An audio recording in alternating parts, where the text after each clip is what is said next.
Ito ang tatlong kasinungalingan na sinasabi ng mga babae kapag nag-cheat sila sa partner nila. Una, kapag palagi siyang busy. Kapag palaging sinasabi ng girlfriend o ng asawa mo na busy siya at halos wala na siyang time sa'yo, mag-imbestiga ka kung bakit. Lalo na kung di naman siya ganun dati at bigla siyang nagiging busy pag inaaya mo lumabas, isang sign na yan na nagsisinungaling yan sa'yo.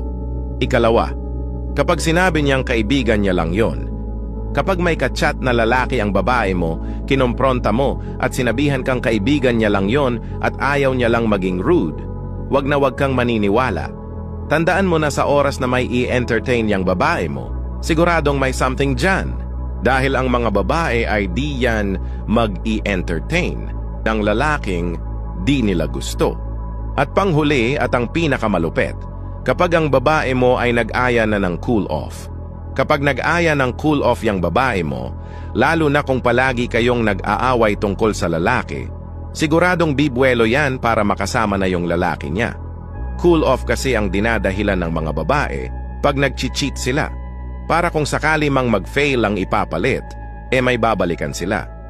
Pero ito ang tatandaan mo, wag na wag ka nang makipagbalikan sa babaeng nagloko dahil pagsisisihan mo lang yan sa huli.